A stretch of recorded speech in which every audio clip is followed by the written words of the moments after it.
Ferdinand the Bull had always loved flowers.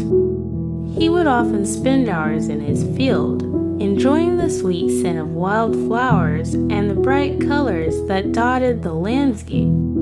But now, with winter settling in, the ground was icy and hard. No flowers were to be found, and Ferdinand felt very sad. The once lush field he adored was now a barren, frosty expanse, and he longed for the vibrant blooms of spring.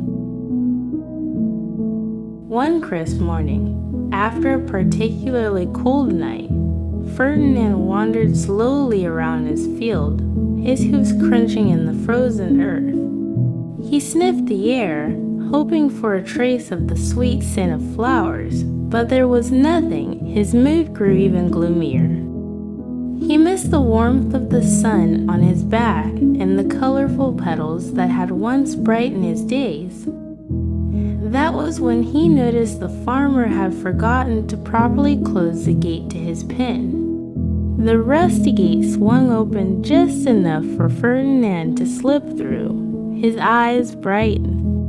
He hadn't been beyond the field in some time, and the thought of finding a few flowers made his heart race with excitement. Without a moment's hesitation, Ferdinand ambled out of the pen and trotted down the road. As Ferdinand walked through the town, his large hoofs clicking against the cobblestones, he soon caught sight of a small shop. The shop window was filled with vases of colorful blooms, roses, daisies, chrysanthemums, and a rainbow of other flowers. The scent of fresh flowers wafted through the air, and Ferdinand's heart leapt. He had found his treasure, flowers. But just as Ferdinand was about to trot closer to the window, he stopped dead in his tracks. His eyes grew wide in surprise. Inside the shop, there was another bull, a big, fierce-looking bull, standing directly in front of the window, as if guarding the flowers. This bull was glaring through the glass, snorting and pawing the ground. Ferdinand snorted in response, and the other bull snorted right back. Ferdinand pawed the ground with his hoof, his eyes narrowing. The other bull mirrored his actions. It seemed like a standoff, and Ferdinand was determined to get closer to the flowers. But he couldn't help feeling a little intimidated by the fierce bull inside the window. It was like they were both trying to claim the flowers for themselves.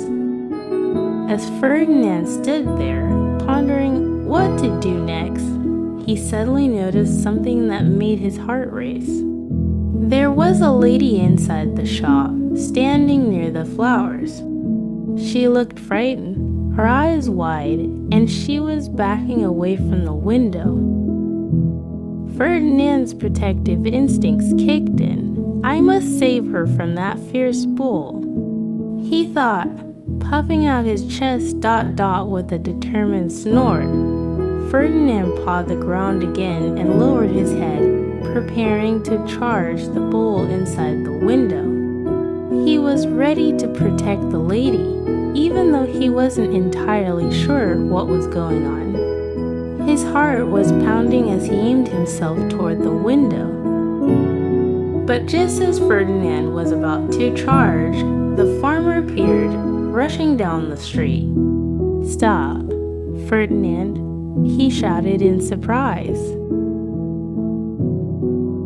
Ferdinand froze mid-charge, his legs trembling with the sudden haul. He looked up and saw the farmer approaching quickly. The farmer's voice was calm, and Ferdinand felt a little more at ease.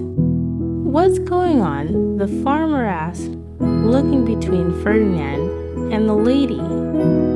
The lady stepped out of the shop, still looking worried. "That mad bull meant to charge my shop window," she cried, pointing at Ferdinand. "He was going to break it down and destroy everything."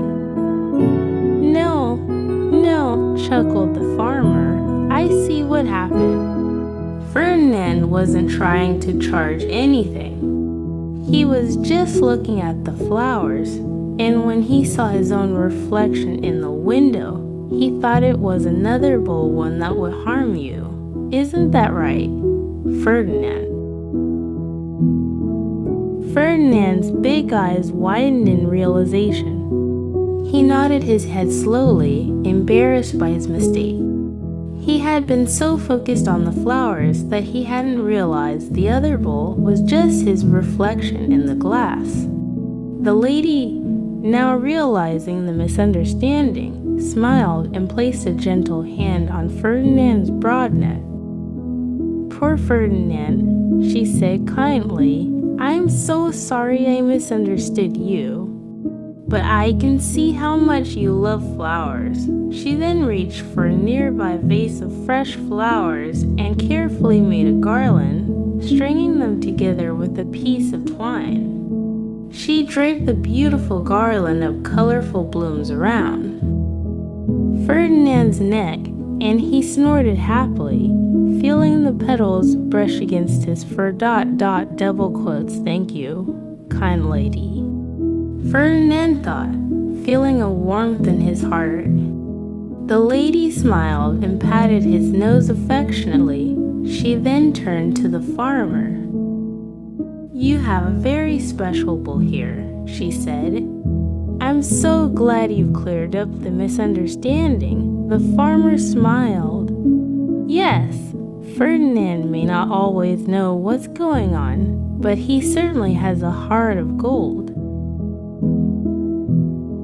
With that, Ferdinand and the farmer waved goodbye to the lady, and Ferdinand slowly turned to walk back down the street, his garland of flowers still hanging proudly around his neck. He felt happier than he had in days. As they walked back toward the field, the farmer talked to Ferdinand in a soft, friendly voice. "You may not have found your flowers today, Ferdinand, but you made the best of the situation. You were just trying to protect someone, and that's something I can always admire." Ferdinand snorted in agreement and smiled, glad that he had acted with such good intentions, even if his reflection had caused a little bit of a mix-up. When they reached the gate of his pen, Ferdinand noticed something new. The first snowdrops of the season were beginning to peek through the frosty earth. He lowered his head and sniffed the delicate flowers. What a splendid day! Ferdinand snorted happily, feeling content in his heart. It had been a day full of surprises, misunderstandings, and new discoveries, and yet he had still found a bit of joy. And as the winter melted into spring, Ferdinand knew there would always be more flowers to admire and maybe even more adventures to come.